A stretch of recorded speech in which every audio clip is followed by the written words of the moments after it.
नमस्कार, welcome to आज news live 101 non stop आपके अपने भरोसेमंद चैनल पर। आज दिन है मंगलवार 20 मई 2025। हिंदू पंचांग के अनुसार ज्येष्ठ कृष्ण सप्तमी विक्रम संवत 2082। इस्लामिक हिजरी तारीख 22 जू अलकिदा 1446 हिजरी। आज का दिन खास है क्योंकि आज वर्ल्ड बी डे यानी विश्व मधुमक्खी दिवस मनाया जा रहा है, जो हमें प्रकृति के संतुलन और पर्यावरण की रक्षा का संदेश देता है। तो आइए शुरुआत करते हैं आज के मुख्य समाचार, आपके काम की खास खबरें और वो जरूरी जानकारियाँ जो सीधे आपके दिन को प्रभावित करती है। दिल्ली में सोमवार रात तेज धूल भरी आंधी चली, जिससे तापमान में 4 डिग्री की गिरावट दर्ज की गई। मौसम विभाग ने मंगलवार को भी हल्की बारिश और ठंडी हवाओं का पूर्वानुमान जताया है। सरकारी बैंकों में यूनियन की आंशिक हड़ताल के कारण देश के कई हिस्सों में काउंटर सेवाएं प्रभावित रहीं। हालांकि डिजिटल ट्रांजैक्शन एटीएम सेवाएं सामान्य बनी रहीं। नीति आयोग की नई रिपोर्ट के अनुसार 2020 की तुलना में भारत में गरीबी रेखा से नीचे जीवन यापन करने वालों की संख्या में 12% की गिरावट दर्ज हुई है। सीबीएसई ने आज कक्षा 10वीं और 12वीं के बोर्ड परीक्षा परिणाम घोषित कर दिए हैं। विद्यार्थी आधिकारिक वेबसाइट cbse.gov.in पर अपने रोल नंबर से रिजल्ट देख सकते हैं। 20 मई को वित्त मंत्रालय की संसदीय समिति एक विशेष बैठक कर रही है, जिसमें आगामी बजट में कृषि, शिक्षा और रक्षा के लिए आवंटन पर चर्चा होगी। इसरो ने श्रीहरिकोटा से सफलतापूर्वक GSAT 12 लॉन्च किया है, जो दूर दराज के क्षेत्रों में इंटरनेट कनेक्टिविटी बढ़ाने में मदद करेगा। लॉन्च PSLV C66 के जरिए हुआ। कोलकाता मेट्रो में पहली बार ड्राइवरलेस ट्रेन ट्रायल शुरू हुआ है। यह ट्रायल ईस्ट वेस्ट कॉरिडोर पर हो रहा है और सितंबर से यह सेवा शुरू की जा सकती है। पीएम मोदी 21 मई को अपने संसदीय क्षेत्र वाराणसी का दौरा करेंगे, जहां वह कई विकास योजनाओं की समीक्षा और उद्घाटन करेंगे। सुरक्षा व्यवस्था कड़ी की गई है। उत्तर प्रदेश में बढ़ी हुई बिजली दरों को लेकर कई जिलों में उपभोक्ताओं और विपक्षी दलों द्वारा प्रदर्शन किया गया। सरकार ने मूल्य समीक्षा का आश्वासन दिया है। AIIMS ने मरीजों के लिए नया पोर्टल लॉन्च किया है, जिसमें OPD अपॉइंटमेंट, रिपोर्ट चेक और बिलिंग की सुविधा डिजिटल रूप से मिलेगी। यह UPI लिंक्ड भी है। रेल मंत्रालय ने 450 से अधिक रेलवे स्टेशनों पर वाईफाई की स्पीड को दोगुना करने की घोषणा की है, ताकि यात्री आसानी से डिजिटल सेवाओं का लाभ ले सकें। कर्नाटक हाई कोर्ट ने बेंगलुरु में ट्रैफिक जाम पर राज्य सरकार को फटकार लगाई है और 30 दिन में समाधान प्लान पेश करने का आदेश दिया है। वित्त मंत्रालय की टीम ने दिल्ली NCR में GST चोरी के मामले में 17 ठिकानों पर छापेमारी की है। शुरुआती जांच में 68 करोड़ की कर चोरी का खुलासा हुआ है। महाराष्ट्र के कई इलाकों में मानसून पूर्व बारिश से किसानों को राहत मिली है। खासकर विदर्भ और मराठवाड़ा में तापमान में गिरावट दर्ज की गई है। ICSE ने भी आज अपने 10वीं और 12वीं कक्षा के परीक्षा परिणाम जारी किए हैं। विद्यार्थी CIS.organization पर जाकर रिजल्ट चेक कर सकते हैं। पास प्रतिशत में वृद्धि देखी गई। केदारनाथ और बद्रीनाथ धाम में श्रद्धालुओं की भारी भीड़ के कारण प्रशासन को रूट डायवर्जन लागू करना पड़ा है। अब हर धाम पर रजिस्ट्रेशन अनिवार्य किया गया है। आज यानी 20 मई को देश भर में पेट्रोल और डीजल की कीमतों में कोई बदलाव नहीं किया गया है। दिल्ली, मुंबई, चेन्नई में दरें स्थिर बनी हुई है। राज्य सरकार ने बेरोजगार युवाओं के लिए राज कौशल योजना की शुरुआत की है, जिसके अंतर्गत ट्रेनिंग और स्टाइपेंड दोनों मिलेंगे। पहले चरण में 1 लाख युवा शामिल होंगे।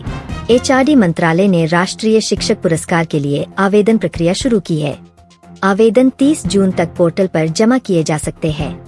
चयन प्रक्रिया पारदर्शी रहेगी। झारखंड में 2000 से अधिक सरकारी स्कूलों में डिजिटल ई-लाइब्रेरी लागू की गई है। छात्र अब स्मार्टफोन या टैबलेट से किताबें एक्सेस कर सकेंगे। पायलट सफल रहा। ओडिशा के कई जिलों में पारा 45 डिग्री के पार चला गया है। स्कूलों में छुट्टी की घोषणा की गई है और लोगों को दोपहर में बाहर न निकलने की सलाह दी गई है। पंजाब में इस साल अब तक 134 लाख मीट्रिक टन गेहूं की खरीद की गई है, जो पिछले साल से 6% अधिक है। किसानों को समय पर भुगतान किया गया है। बिहार सरकार ने जल जीवन मिशन की रिपोर्ट जारी की, जिसमें बताया गया कि राज्य के 68% गांवों में नल जल योजना का सफल क्रियान्वयन हो चुका है। बाकी जिलों में काम तेजी से जारी है। तमिलनाडु सरकार ने चेन्नई एयरपोर्ट के नए टर्मिनल निर्माण की प्रक्रिया शुरू कर दी है। इससे यात्रियों की क्षमता 40% तक बढ़ाई जाएगी। कार्य 2026 तक पूरा होगा। यूपी में 1090 महिला हेल्पलाइन पर पिछले महीने रिकॉर्ड 2.5 लाख कॉल्स दर्ज की गयीं। पुलिस ने तुरंत कार्रवाई करते हुए 70% मामलों को 24 घंटे में सुलझाया। गुजरात सरकार ने नर्मदा शुद्धि योजना शुरू की है, जिसमें गंगा सफाई मॉडल पर नर्मदा नदी की सफाई की जाएगी। योजना को राष्ट्रीय ग्रीन ट्रिब्यूनल से मंजूरी मिल गई है। राजस्थान के मरुस्थलीय जिलों में भीषण जल संकट है। सरकार ने टैंकर सप्लाई और बोरवेल खोदने के निर्देश दिए हैं। बाड़मेर, जैसलमेर और बीकानेर सबसे ज्यादा प्रभावित। राज्य सरकार ने किसानों की 2021 तक की फसल ऋण राशि माफ करने की प्रक्रिया फिर से शुरू की है। पंचायत स्तर पर आवेदन लिए जा रहे हैं। राज्य सरकार ने मणिपुर के कुछ जिलों में इंटरनेट सेवाएं आंशिक रूप से बहाल कर दी है। हिंसा की घटनाओं में कमी को देखते हुए यह फैसला लिया गया है। हरियाणा सरकार ने युवाओं को स्वरोजगार से जोड़ने के लिए 50,000 रुपए तक का ब्याज मुक्त लोन देने की योजना शुरू की है। पहले चरण में 30,000 युवाओं को शामिल किया गया है। देहरादून और चमोली जिलों में भारी बारिश के कारण भूस्खलन की घटनाएं सामने आई है। एसडीआरएफ की टीमों को हाई अलर्ट पर रखा गया है। बढ़ते तापमान को देखते हुए पश्चिम बंगाल सरकार ने 1 जून से सभी स्कूलों में ग्रीष्मकालीन अवकाश घोषित कर दिया है। सरकारी और निजी दोनों स्कूल शामिल हैं। राज्य की सभी मंडियों में किसानों को डिजिटल पेमेंट सुविधा दी जा रही है। इससे बिचौलियों की भूमिका घटेगी और पारदर्शिता बढ़ेगी। यूपीआई आधारित प्रणाली लागू की गई है।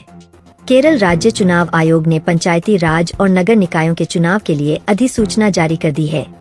वोटिंग सितंबर 2025 में प्रस्तावित है। राज्य सरकार ने खनन कंपनियों के लिए नई CSR गाइडलाइंस जारी की है, जिसके तहत स्थानीय समुदायों के लिए स्वास्थ्य और शिक्षा परियोजनाएं अनिवार्य की गई है। गोवा सरकार ने होटल और होमस्टे मालिकों के लिए ऑनलाइन परमिट सिस्टम लागू किया है, जिससे ट्रैवलर्स के लिए वैध बुकिंग सुनिश्चित की जा सके। केंद्र से फंड रिलीज होने के बाद पोलावरम परियोजना पर 2 महीने बाद दोबारा काम शुरू कर दिया गया है। जल संसाधन मंत्रालय ने निगरानी टीम भेजी है। लद्दाख प्रशासन ने स्थानीय किसानों के लिए जून से साप्ताहिक मंडी की शुरुआत करने का निर्णय लिया है। यहाँ जैविक सब्जियां और फल सीधे बेचे जा सकेंगे। राज्य सरकार ने ग्रामीण क्षेत्रों के युवाओं में खेल प्रतिभा खोजने के लिए नागा स्पोर्ट्स मिशन की शुरुआत की है। चयनित खिलाड़ियों को ट्रेनिंग और छात्रवृत्ति दी जाएगी। हिमाचल सरकार ने जून से शुरू होने वाले सेब सीजन के लिए विशेष ट्रांसपोर्ट प्लान लागू किया है। 400 से अधिक ट्रकों को रजिस्टर किया गया है। मेघालय कैबिनेट ने नई बाल सुरक्षा नीति को मंजूरी दे दी है, जिसमें बाल श्रम, यौन शोषण और तस्करी पर सख्त प्रावधान है। स्कूल स्तर पर जागरूकता अभियान भी होगा। त्रिपुरा सरकार ने 250 करोड़ रुपए का नया बजट पास किया है, जिसके तहत 400 किलोमीटर नई ग्रामीण सड़कों का निर्माण किया जाएगा। मार्च 2026 तक काम पूरा होगा। राज्य सरकार ने बांस पर आधारित लघु उद्योगों को सब्सिडी, प्रशिक्षण और बाजार सहायता देने के लिए ग्रीन मिजोरम मिशन लॉन्च किया है। दिल्ली सरकार ने यमुना नदी की सफाई के लिए फिर से अभियान शुरू किया है। 16 नए ड्रेनेज पॉइंट्स की मॉनिटरिंग की जा रही है और पब्लिक पार्टिसिपेशन पर जोर दिया जा रहा है। पाकिस्तान सरकार ने जनरल आसिम मुनीर की जगह जनरल शाहिद अजीज को नया सेना प्रमुख नियुक्त किया है। यह नियुक्ति देश की राजनीतिक स्थिरता के लिहाज से अहम मानी जा रही है। ईरान के राष्ट्रपति इब्राहिम रईसी की हेलीकॉप्टर दुर्घटना में मौत की पुष्टि हो गई है। विश्व भर के नेताओं ने शोक जताया है। जांच दल दुर्घटना की वजह तलाश रहा है। टेक्सास के एक मॉल में फायरिंग की घटना में 7 लोगों की मौत हो गई और कई घायल हुए हैं। हमलावर को पुलिस ने मौके पर ही मार गिराया। जांच जारी है। जापान के होक्काइडो द्वीप में भूकंप के तेज झटके महसूस किए गए। इसकी तीव्रता 6.2 रही। अभी तक किसी जानमाल के नुकसान की खबर नहीं है। अलर्ट जारी किया गया है। यूक्रेन और रूस की सेनाओं के बीच सीमा पर फिर से संघर्ष बढ़ा है। संयुक्त राष्ट्र ने दोनों पक्षों से शांति बनाए रखने की अपील की है। मुंबई इंडियंस ने चेन्नई सुपर किंग्स को हराकर प्लेऑफ में जगह बना ली है। सूर्य कुमार यादव ने शानदार 87 रन बनाए और जसप्रीत बुमराह ने 3 विकेट लिए। पेरिस ओलंपिक की मशाल रिले सोमवार को दिल्ली पहुंची। इसे राष्ट्रपति भवन में विशेष समारोह में भारतीय ओलंपियनों को सौंपा गया। भारत में 2 दिन रहेगा कार्यक्रम। बीसीसीआई के नए अध्यक्ष के रूप में अनुराग ठाकुर को निर्विरोध चुना गया है। उन्होंने जय शाह का स्थान लिया है, जो अब आईसीसी प्रतिनिधि नियुक्त किए गए हैं। विराट कोहली ने T20 अंतर्राष्ट्रीय में 13,000 रन पूरे कर लिए हैं। वह यह उपलब्धि हासिल करने वाले पहले भारतीय खिलाड़ी बन गए हैं। सर्बिया के नोवाक जोकोविच ने इटली के रोम मास्टर्स टेनिस टूर्नामेंट का खिताब जीत लिया है। उन्होंने फाइनल में स्पेन के कार्लोस अल्काराज को हराया। फीफा ने 2026 विश्व कप के सभी ग्रुप्स और वेन्यू की घोषणा कर दी है। टूर्नामेंट अमेरिका, कनाडा और मैक्सिको में खेला जाएगा। भारत शामिल नहीं है। इंस्टाग्राम ने यूजर्स के लिए आई based reel remix tool launch किया है, जिससे कोई भी वीडियो ऑटोमेटिक तरीके से नया फॉर्म ले सकता है। युवाओं में यह फीचर ट्रेंड में है। ट्विटर एक्स ने नए अपडेट में पोल फीचर में इमेज और वीडियो के साथ पोल लगाने की सुविधा दी है। यह फीचर आगामी इलेक्शन में यूजर इंगेजमेंट बढ़ाने में मदद करेगा। प्लास्टिक मुक्त जीवन शैली को लेकर यूट्यूब पर जीरो वेस्ट चैलेंज ट्रेंड कर रहा है। लाखों यूजर्स वीडियो के जरिए अपनी जीरो वेस्ट आदतें साझा कर रहे हैं। गूगल ने अपने जेमिनी आई सिस्टम का नया वर्जन जारी किया है, जिसमें 35 से अधिक भाषाओं का सपोर्ट और मल्टी मॉडल फीचर को और बेहतर किया गया है। मेटा, फेसबुक की पेरेंट कंपनी, ने हैदराबाद में पहला भारतीय आई हब खोला है। इसका उद्देश्य भारतीय भाषाओं में जनरेटिव आई के लिए रिसर्च बढ़ाना है। 2025 के पहले 4 महीनों में भारत में इलेक्ट्रिक व्हीकल्स की बिक्री में 25% की बढ़ोतरी दर्ज हुई है। सरकार की सब्सिडी और इंफ्रास्ट्रक्चर योजनाएं कारगर रहीं। स्पॉटिफाई इंडिया पर बीते सप्ताह नरसी का भजन और लोक रागी गीत जैसी पारंपरिक धुनें ट्रेंड कर रही है। युवा पीढ़ी भी इन गीतों को खूब सुन रही है। रेडमी ने अपने लेटेस्ट स्मार्टफोन नोट 13 प्रो को भारत में 27 मई को लॉन्च करने की घोषणा की है। यह फोन 200 MP कैमरा और स्नैपड्रैगन 7 Gen 2 प्रोसेसर के साथ आएगा। नेटफ्लिक्स इंडिया की नई थ्रिलर वेब सीरीज कालदूत पहले सप्ताह में ही नंबर 1 पर पहुंच गई है। यह सीरीज एक जासूस और भविष्य की चेतावनी पर आधारित है। Amazon ने ग्रेट समर बोनांजा नामक फ्री शॉपिंग प्रोग्राम लॉन्च किया है, जिसमें कुछ सिलेक्ट आइटम्स 100% कैशबैक के साथ मिल रहे हैं। Limited stock. व्हाट्सएप ने एंड्रॉयड और iOS दोनों प्लेटफॉर्म पर चैट लॉक फीचर में फेस अनलॉक और फिंगरप्रिंट दोनों जोड़ दिए हैं। यह अपडेट 20 मई से सभी यूजर्स को मिलने लगेगा। देश भर में 20 मई को पेट्रोल और डीजल की कीमतों में कोई बदलाव नहीं हुआ है। दिल्ली, मुंबई, चेन्नई और कोलकाता में दरें स्थिर बनी हुई है। अंतर्राष्ट्रीय बाजार में कच्चे तेल की कीमतें भी स्थिर बनी हुई है। उज्ज्वला योजना के तहत केंद्र सरकार ने मई माह की गैस सब्सिडी की राशि लाभार्थियों के खातों में ट्रांसफर कर दी है। प्रति सिलेंडर 300 रुपए सब्सिडी दी गई है। RBI संकेत के बाद कुछ बैंकों ने होम लोन और ऑटो लोन की ब्याज दरें 0.25% तक घटाने का प्रस्ताव रखा है। जून से नई दरें लागू होने की संभावना है। आयकर विभाग ने नया अपडेट जारी किया है, जिसमें टैक्स रिटर्न फाइल करने में सहूलियत के लिए अधिवक्ताओं को प्रीफिल डेटा और आय आधारित सुझाव मिलेंगे। केंद्र सरकार ने मैं ग्रामीण योजना के अंतर्गत 3 लाख नए लाभार्थियों को शामिल किया है। राज्यों को अगले 3 माह में निर्माण कार्य शुरू करने का निर्देश मिला है। अब नेफ्सा कार्ड धारक ऑनलाइन पोर्टल पर जाकर स्वयं मोबाइल नंबर अपडेट कर सकेंगे। यह सुविधा 20 मई से लागू हो गई है। OTP आधारित वेरिफिकेशन भी जोड़ा गया है। HRD मंत्रालय ने छात्रों के लिए एकीकृत छात्रवृत्ति पोर्टल लॉन्च किया है, जिसमें सभी राज्य और केंद्र की स्कीमें एक साथ देखी जा सकती है। आवेदन 1 जून से शुरू होंगे।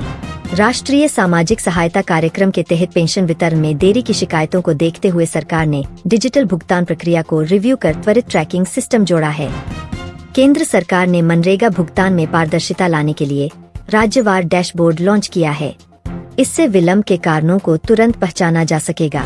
TRAI ने सभी टेलीकॉम कंपनियों को रिचार्ज प्लानों की वैधता और बेनिफिट को SMS द्वारा स्पष्ट बताने का निर्देश दिया है। नियम 1 जून से प्रभावी होंगे। RBI जल्द ही UPI भुगतान की प्रतिदिन लिमिट को 2 लाख रुपए से बढ़ाकर 5 लाख रुपए करने पर विचार कर रहा है। इससे डिजिटल पेमेंट में और सुविधा बढ़ेगी। भारतीय रेलवे ने गर्मियों के लिए जोड़ी गई समर स्पेशल ट्रेनों के लिए अलग किराया स्लैब घोषित किया है। इसमें फ्लेक्सी फेयर प्रणाली लागू होगी। आयुष्मान भारत योजना के अंतर्गत अब 500 नए सरकारी अस्पतालों को सूची में जोड़ा गया है। मरीजों को मुफ्त जांच और इलाज की सुविधा इन केंद्रों पर भी मिलेगी। CBDT ने पुनः याद दिलाया है कि आधार और पैन कार्ड को लिंक करने की अंतिम तारीख 30 जून है। इसके बाद पैन निष्क्रिय हो सकता है। IMD ने राजस्थान, UP, MP, छत्तीसगढ़ और ओडिशा में लू का अलर्ट जारी किया है।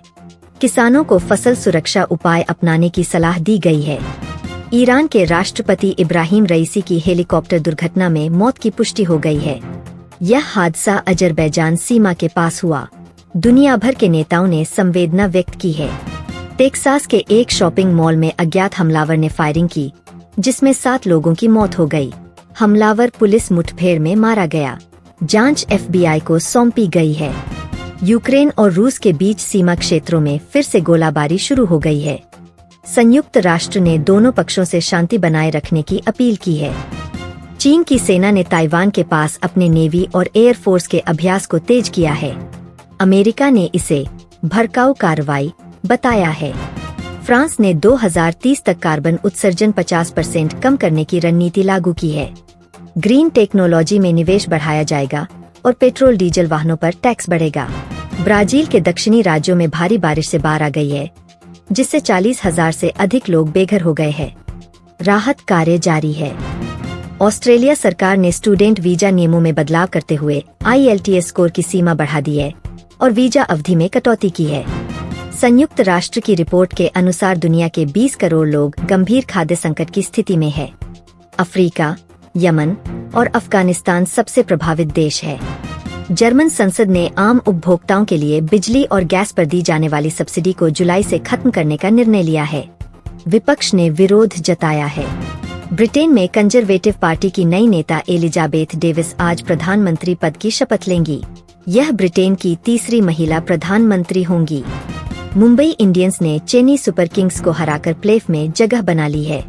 सूर्य कुमार यादव ने 87 रन की शानदार पारी खेली। पेरिस ओलंपिक की मशाल रिले भारत पहुंची। इसे राष्ट्रपति भवन में आयोजित समारोह में भारतीय ओलंपियनों को सौंपा गया। दिल्ली में 2 दिन रहेगी मशाल। भारतीय बल्लेबाज विराट कोहली ने T20 क्रिकेट में 13,000 रन पूरे कर लिए हैं। वह यह उपलब्धि हासिल करने वाले पहले भारतीय खिलाड़ी बन गए हैं। नोवाक जोकोविच ने रोम मास्टर्स टेनिस टूर्नामेंट के फाइनल में स्पेन के कार्लोस अल्काराज को हराकर खिताब अपने नाम किया। यह उनका 98वां करियर खिताब है। खेल मंत्रालय और प्रो कबड्डी लीग के साथ मिलकर भारत में पहली बार वर्ल्ड कबड्डी लीग आयोजित की जाएगी। सितंबर 2025 से शुरू होने की संभावना। इंस्टाग्राम ने नया आई रील रीमिक्स फीचर लॉन्च किया है, जिसमें पुराने वीडियो को आई से नया रूप दिया जा सकता है। युवा क्रिएटर्स में यह फीचर तेजी से ट्रेंड कर रहा है। YouTube पर पर्यावरण जागरूकता के लिए चल रहा जीरो वेस्ट चैलेंज तेजी से वायरल हो रहा है। लाखों यूजर्स इसमें अपनी जीवन शैली की झलक साझा कर रहे हैं। ट्विटर X ने वीडियो और इमेज के साथ पोल पोस्ट करने की सुविधा शुरू कर दी है। यह फीचर इलेक्शन के दौरान यूजर एंगेजमेंट बढ़ाने में सहायक होगा। Spotify इंडिया पर पिछले सप्ताह रामधुन और लोकगीत टॉप 10 में शामिल रहे। युवा भी इन पर रील्स बना रहे हैं। संगीत प्रेमियों को यह नया रुझान पसंद आ रहा है। मेटा ने हैदराबाद में अपना पहला भारतीय आई रिसर्च हब लॉन्च किया है, जो भारतीय भाषाओं में जनरेटिव आई पर फोकस करेगा। यह भारत के डिजिटल फ्यूचर को गति देगा। तो ये थी आज की मुख्य खबरें।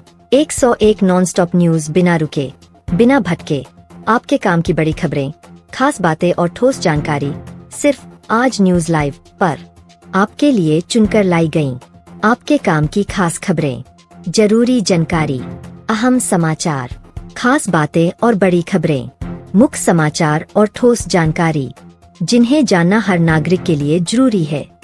हमारी कोशिश हमेशा यही रहती है कि आप तक पहुँचे ठोस खबर, जरूरी बातचीत और हर वो मुख्य समाचार जो आपके जीवन और निर्णयों को दिशा दें।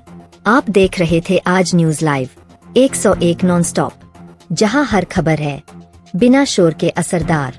कल फिर मिलेंगे ठीक इसी वक्त, इन्हीं तेवरों के साथ। तब तक के लिए नमस्कार।